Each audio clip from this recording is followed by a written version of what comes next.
Our guest today is a nurse practitioner in the South Florida area that specializes in aesthetics. Please help me to introduce family nurse practitioner Livia. Livia Manor, nurse practitioner specializing only in medical aesthetics. I have been in this business for over 10 years. Aesthetics, all I do, I'm 100% dedicated to this field, and I just love it. Nice. Hi, my name is Mclean, and I'm the founder and CEO of Mclean Aesthetics.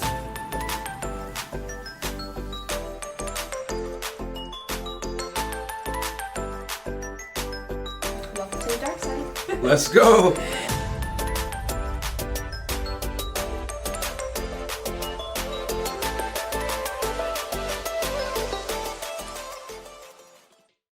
Hey, Livia, thank you for joining me today. Thank you for coming. No worries, no worries. I'm so excited. Your office looks amazing here. Thank you. I appreciate that. No worries. So I wanted to go right into it. Tell me, how did you get started in the aesthetic industry? I worked in many aesthetic businesses as a clinician and as a professor. And I developed my own aesthetic protocols, exclusive protocols based in existing injection techniques. For instance, blooming bat lift is a non-surgical Brazilian bat lift that I created. Wow, that's so interesting. What made you want to do that? I know we're in the South Florida market. Is it because it's so popular down here? It definitely is. Brazilian bat lift originated in Brazil by Dr. Pitangui, and the surgical one I'm talking about, and now it is just all over the world. But because of the downtime related to surgery, we came out with new alternatives that we call a non-surgical Brazilian bat lift, and it can be done with different products such as radius, sculpture, and you name. So I created my own in which I combine different products to volumize the buttocks, to give a lift, and then to have that silky, smooth ending result to the skin.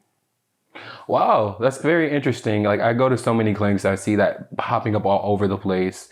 I actually talked to an insurance company last week, and they said it's the most high risk type of procedure. Why is it so high risk by chance? The surgical BBL is high risk because it involves fat transfer. That is when the plastic surgeon, he does a liposuction, he removes fat, and then he injects in the buttocks. That can create what is called fat emboli, and it can go, for example, to the lungs and create a pulmonary embolism. Some people die from this procedure. Because of this reason, we came out with new alternatives, the non-surgical. And that is what I do, only non-surgical procedures. Nice, amazing, amazing. Thank you. So tell us, so how did you get from actually working for somebody to starting your own business? What was the path that you took for that? I work in so many places and I have gratitude. I learned so much, all the experience I acquired over the years. And it got to a point that I knew enough to create my own exclusive protocols. And one of the reasons that I wanted to be alone is that I feel I'm an artist and my clients are like my muse. And when I'm working alone, I can pay more attention to the client, and that artistry part of me just flow the way better. Yeah, and that's so good that you say that, because I always tell providers, it's not only you're being a provider, you're also an artistic person too. How important is it to kind of practice that artistic point, the artistic side? For me, it is very important. I feel my clients are like my muse, and I need to have that time with them alone and to not have any interference from an assistant. If I need help, I can call my assistant, but I like that time between patient provider to develop trust and to pay attention to how they communicate, their facial expressions. So I'm completely devoted to my client when I'm taking care of them. And then I can see some expression lines in some movements that otherwise, if there were more people around and talking, perhaps I wouldn't see it, and provide the very best care and make them to look and feel their very best. And that's extreme good point. That's like the white glove service, really analyzing what's going on instead of just like a factory setting with just one after the other, after the other, after the other. So Yes. I can totally understand that for sure. Yes. Now I want to talk about the non-surgical BBL a little bit more. Okay. Now, behind the scenes, we're talking about surgery versus non-surgery. If a client comes in and they want maybe like, I know you can't get the same outcomes as surgery, but they want something similar, what do you recommend as far as like how many syringes they may need or things of that nature? When the client comes for a consultation, I always ask them to bring a picture of how they used to be, or if they wanted to go back on time, or a picture of somebody else that have the shape, the size that they are looking for. And then I analyze to see how many products I'm gonna need, how many sessions, and what technique I'm gonna use to address their problems. Sometimes they need volume, other times lifting, and other times it's mostly about retexturing the skin. Nice, nice. And that's a good point that you just made there because you're actually giving them one-on-one hands-on walking them through the process of the real expectations that they may face. A lot of times I feel like, you know, people just go into these offices, they don't know the expectations and they come back and be like, I didn't get the results I wanted, you know, I'm mad now, I'm going to write a review or things of that nature. How do you kind of manage those reviews and things of that in this industry? One of the hardest part of the job is to set patients' expectations. So I always tell them that the product is gonna last up to whatever the research shows, up to 2 years. It may not be 2 years for the specific client, but over the years I did the procedure so many times that I kind of know that maybe it says up to 2 years, but in most people it really lasting 1 year. So I am honest with the client and I tell that to them. But in some people it lasts a shorter period of time. So they need to make a decision. Is that really for you to do this procedure knowing this is the price and you're gonna need to be doing your maintenance always? So they have to decide if they wanted to proceed doing the procedure or not. Is that for them? Because some people say money is not an objection. I want the best results. I'm willing to come back as often as possible. I just do not want to have surgery. And I do whatever you recommend. So these are easy clients because I feel like an artist because I can open 4 types of products and I'm using different products to take care of that client. So I see better results than if I'm limited by the number of product, the number of syringes, and the type of product. Because if I can only open 2 syringes or 1, I don't have enough products and I only have 1 type or 2 types. So I'm limited in what I can do for that person. Yeah, no, I definitely can understand that. And that makes a lot of sense. You know, you're really, I always say like practicing medicine, right? You guys are practicing medicine. So the more range, you know, and trust a client has in you, the more that you can develop those skills and develop what's going on and walk them through the journey. Absolutely. Yes, yes, yes, yes. So I know you've been practicing in South Florida for a long time. How have things changed since then to now? Since the pandemic, I would say since you've like first started and with aesthetics to kind of now, what are some things that may have changed in the industry that you've seen, or how are things much different now than how it used to be? the prices went down. People that used to do aesthetic procedure in the past, they were more like upper middle class, and you hardly heard about Botox in the past. And there was a period that was difficult to start a business because people thought, oh, Botox is botulinum, and it was an issue. And nowadays, you see people even in their 20s, a lot of people in their 20s having Botox as a preventing aging product. Yeah, no, I totally agree. Like the millennials are taking over when it comes to med spas and aesthetic Yes. industry as far as like getting procedures done. Like I did a video on Miami Beach to talk to about people about how to use aesthetics, do they use aesthetics, things like that nature. And most of the people I've seen, or most people that came up to me were younger people, and they were like, I'm getting into it early to prevent it before it goes further. How big is prevention and things of that nature? I believe there is a major that aesthetic procedure do prevent aging and postpone surgery for later on in life. Because when my mother was my age, she was having already plastic surgery. I don't think I need plastic surgery. Yeah. So we age better. Obviously, we all gonna age and die. It's normal process of life, but we can age slowly and more gracefully. And I have been receiving Botox since I was 28 years old. And when you compare me to my brothers and my cousins who do not do aesthetic procedure, who do not receive the procedures, even though I'm older, I look younger. Yeah. Yeah. No, you do. You do look very young. And I think that's the goal, to start that backward process when you're at a prime age. So then when you do age, like when you do get older, you still look younger. Absolutely. I really believe in aesthetic procedures. Yeah. We age better, and I think that once we age better and we feel that we look good, our confidence go up and we do better in life. Yeah, most definitely. Most definitely. I love it. I love it. Do you, so tell me a little bit about do you still practice regular traditional medicine, or do you still prescribe medication to your patients? I am in the anti-aging field only, Yeah. so I do hormone replacement therapy. So I prescribe medication as far as the hormone to prevent aging, like as an anti-aging business, and aesthetics. 100% of the time dedicated to this field. A little bit of dermatology just because it overlaps with beauty of the skin. So I do a little dermatology. Not when the client have an infectious disease, but when client have skin problems like acne, hyperpigmentation, psoriasis, anything that I can improve the skin, then I do.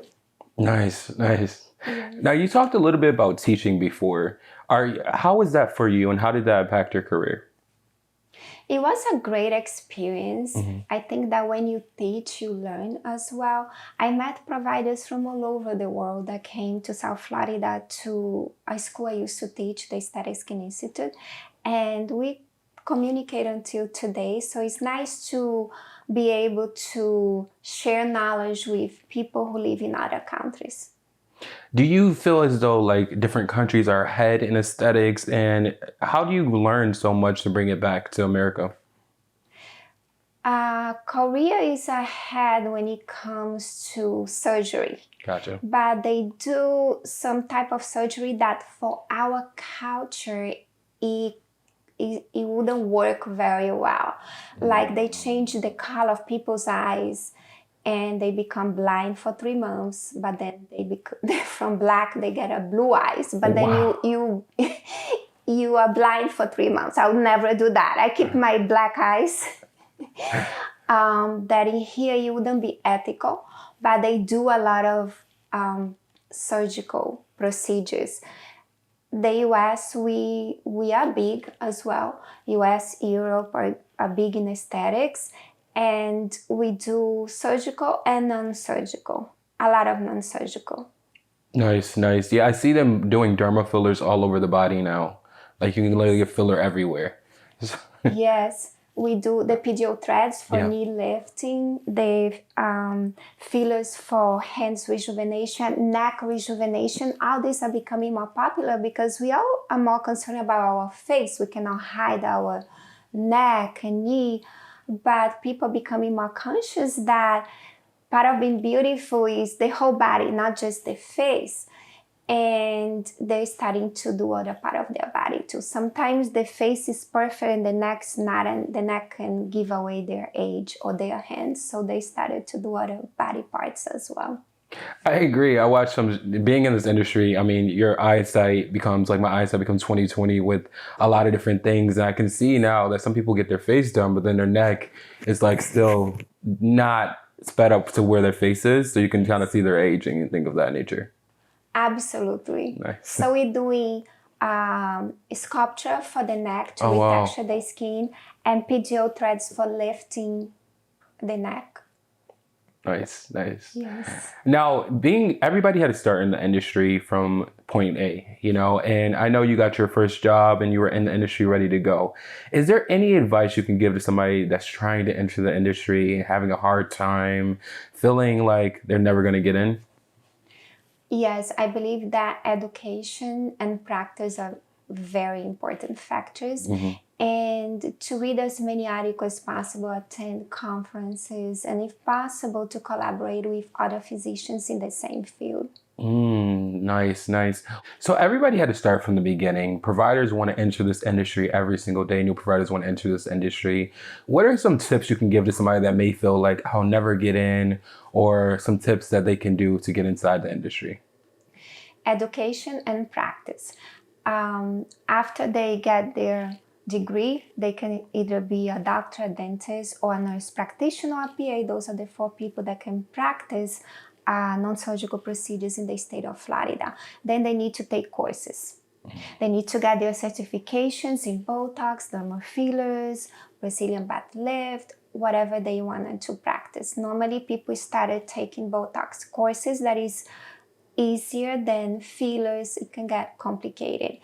To review very well your anatomy, physiology, take courses from school that teach well, that are accredited, that you learn the right way to provide the services, not just rely on watching YouTube videos that sometimes is missing a portion of the procedure, and it can be very dangerous. Do not just go Googling and read whatever articles, but read articles that are research articles that have value, medical value. Nice, nice. And I'm glad you said that because anybody can make a course and things of that nature, but you really want to check out who that person is behind the course to make sure you're getting the most value, and I totally agree with that. Tell us a little bit about, I know you talked a little bit about behind the scenes that you take webinars and you actually do trainings via the web. How do you feel like you get a lot of value out of that versus an in-person training? I like in-person training a lot, but because of the pandemic and the difficulty in going to different places and not feeling like being exposed to the virus, but now things are getting better. I will be attending a conference with Dr. Darkin next week virtually. I chose this way. Also, I don't have to drive or waste time, and he's a plastic surgeon that I trust very much so. Nice, nice. Do you feel as though new providers should really seek out a dermatologist or a plastic surgeon to learn from at first? I think they have to learn from providers that specialize in non-surgical procedure if that was they are looking for.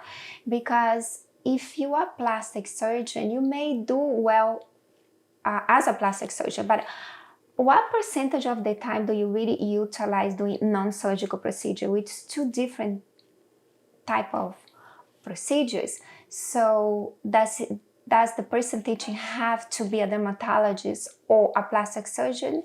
Absolutely not. It has to be somebody specialized in the field of medical aesthetics who have experience and is dedicated to this field. Great. Yeah, I couldn't said it more.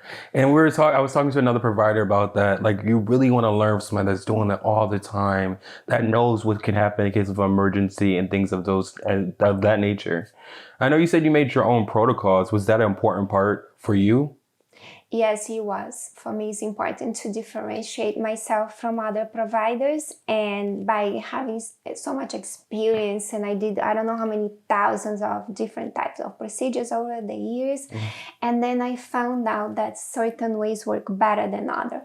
And creating my protocol is very important to me. Nice, nice. Now let's talk branding. How important is it to brand yourself as an aesthetic provider? It is very important to branding ourselves. Social media has a big impact on it. I believe that potential patients are more interested in knowing the provider in a deeper level than ever before. Yeah. They not just wanted to know the provider's professional level, but also the human side. How do you know how to, I guess, give a balance? Like, do you share too much? Do you share enough? How do you kind of give that balance? about sharing. Like sharing your personal life, right? I know like that helps a lot of clients to come to you because they want to know you. They want to know how many dogs do you have. They want to know, where do you Yes. like to work out, things of that nature. But how do you know if it's too much sharing or if it's not enough? I have a marketing person that she Okay. helps me out. Before, my social media was all about my work, and I hardly share anything about my professional life. And she said things has changed, and the client wants to know who I am as a person, what I believe. And I started to share a little more about myself. They want to know where I go, places that I go, my belief system, um, how I dress, how I take care of myself. So I started to share some of it, but I do not share too much. For instance, she told me to show how healthy I am. I'm in good shape in a bikini. I took a picture and it looked great. And I asked her, "Are you sure I should do that?" And she said, "Yes, that will be a controversy, but you should, because it's a way for you to show that you look amazing at your age and you look healthy." Then I had double thoughts about it. I showed my mother, and my mom is more conservative. And she said, "I think that is a better way for you to show that you are in shape and you are healthy." And I agree with my mom, and I didn't feel comfortable using bikini. But I can still show that I am in shape without showing so much skin. And I agree, you got to stick to your brand. Whatever the people that come to you, they want to know you, who you truly are, not like a fake version of you. So, Yes. like, if you're always hopping on the trends that are coming up or hopping on what's next, you're going to get lost in the industry. But if you're sticking to your brand, who you truly are, then everybody's going to feel like, okay, I can trust that provider and I want to be there. I'm classic, and that is how I have always been. And I do not want to get into trends that I do not feel comfortable. Like the videos that they're doing now, that you dancing, moving. It can be fun, but Yeah. I find it to be a little silly, and it doesn't fit my branding. So I'd rather be classic. Mhm. I like to wear a lot of white in real life. And also when I'm working, I think white is a beautiful color. It's clean, hygiene. So I'd rather stay my way. Yeah, no, I can definitely understand. Definitely understand. What do you do? I'm glad you spoke about that. What do you do if a patient maybe comes in and they want like an overfilled look or something that you're not comfortable performing? Then I tell the client that I do not think it's gonna look natural, is not a good look for the client. Sometimes they ask for procedures that are not even safe, like a fine line very close to the eyes. Hmm. And I explain that it's not safe. I can help the skin under the eyes to look better, but we gotta be safe. There are some fine lines that we shouldn't play with because it is unsafe. I agree. I agree, and that's amazing. I always try to fight for that because if you're taking it too far just for the money, then it's gonna ruin the industry as a whole. I think really telling customers, hey, this is unsafe, or I understand your concern, but this is what we have to do, and using your best judgment is amazing. Thank you. Yes, Thank you. yes. Do you use Instagram by chance, or is that a big part of your business? What? Instagram? Yes, I do use Instagram. I have a little more than 10,000 followers. Wow, that's amazing. I'm not sure if it's great or not, but Yeah. it's all organic. Wow. And I do get some clients from Instagram. That's great. That's great. Yeah, Instagram is one of the number one sources right now for media.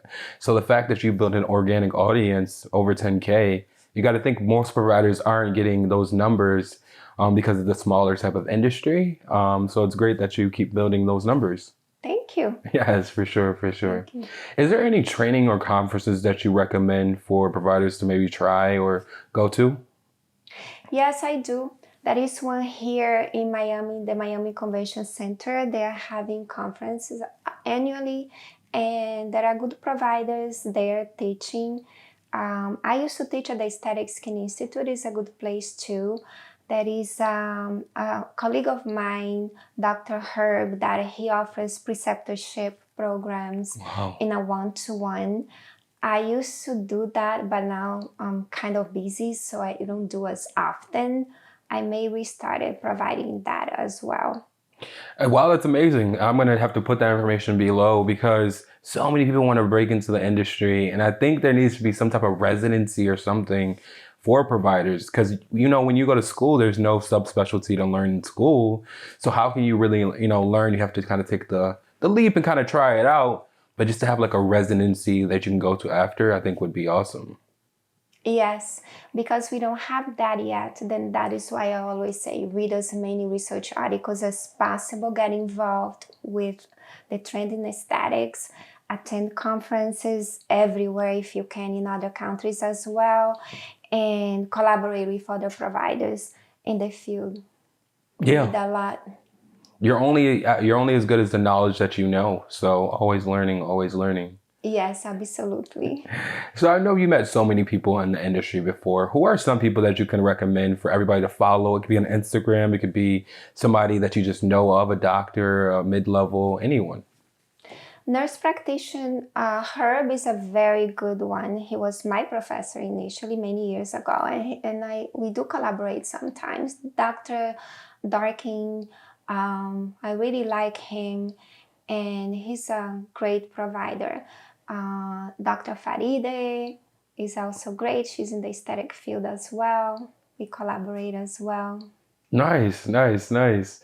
Now I wanted to go back, and I'm going to put those all below so everybody can check those people out because I'm sure they're going to add a lot of value to that. Okay. Yes. So I wanted to go back to the point you made about dermatology earlier. How closely is aesthetics and dermatology related? And do you feel like you need to study dermatology to be a great aesthetic provider?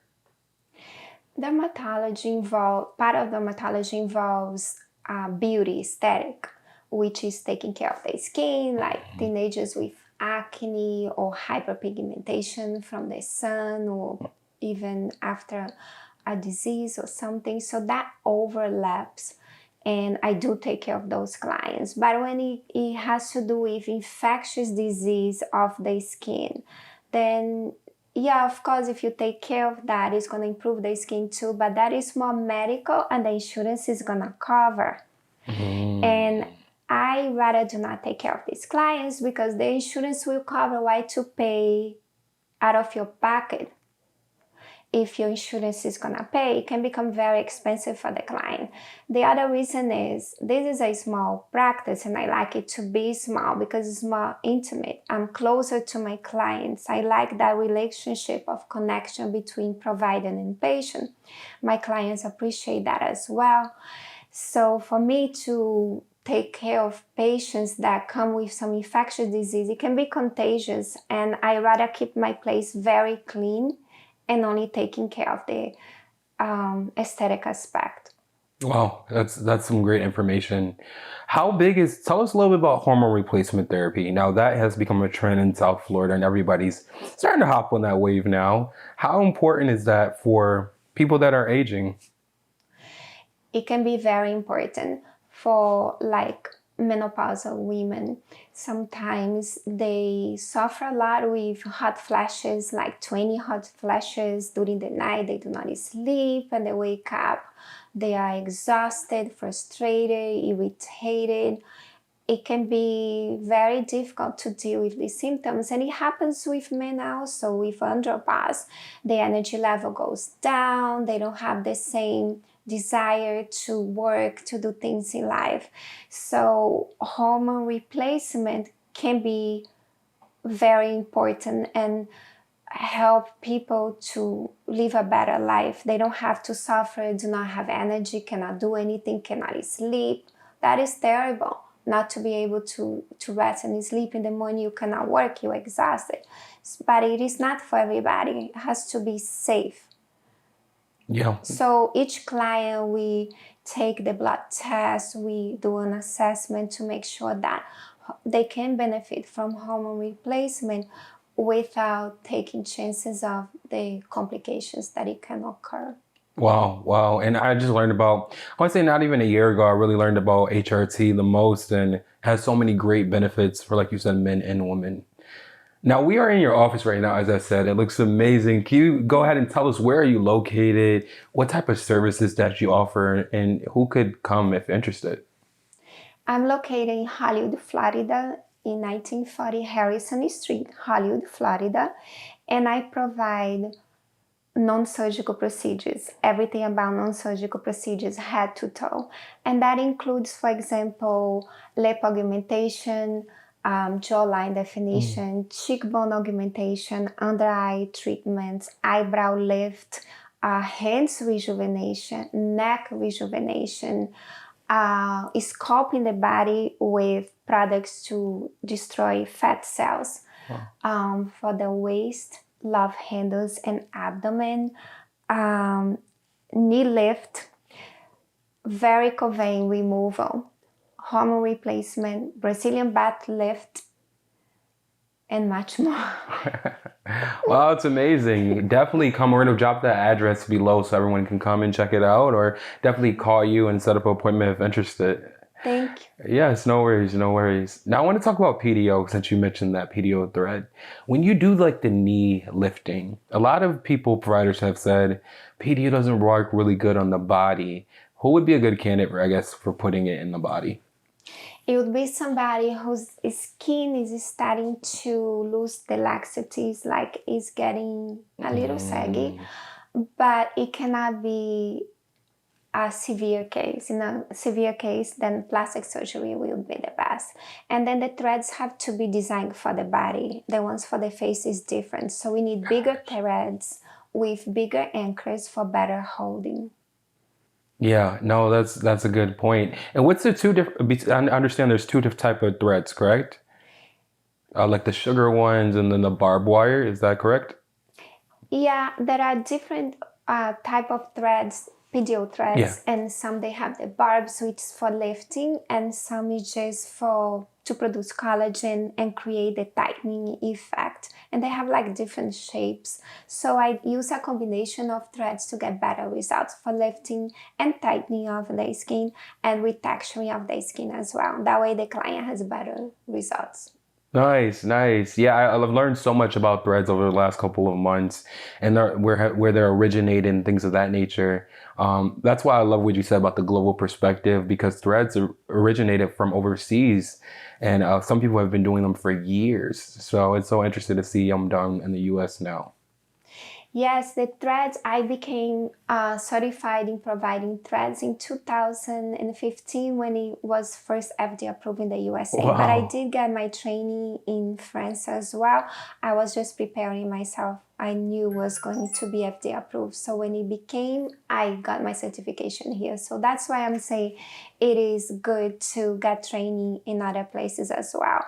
So when it comes to the US, then you are ahead again. That's super cool. You learning about the trends that are going to take over and being ahead of the market is really what puts you as an expert in the industry. What do you think the trends will be for the next couple of years in the industry? I believe Brazilian butt lift is going to stay for quite a while, and that probably we're going to create new products specific for the BBL here in the US that I believe is going to be FDA approved. In other countries, they are already. I believe the US is going to be bringing something new. Wow, I can't wait. I love to see it. Thank you so much for sitting down with me and talking about the aesthetic industry. Tell everybody where they can find you and what you have planned next. You can find me in 1940 Harrison Street, Suite 308, Hollywood, Florida, USA. And where's your give them your Instagram handles. It is Livia Manor FNP, which is my name, Livia Manor FNP. All right, awesome, awesome. And until next time, goodbye. Bye, thank you.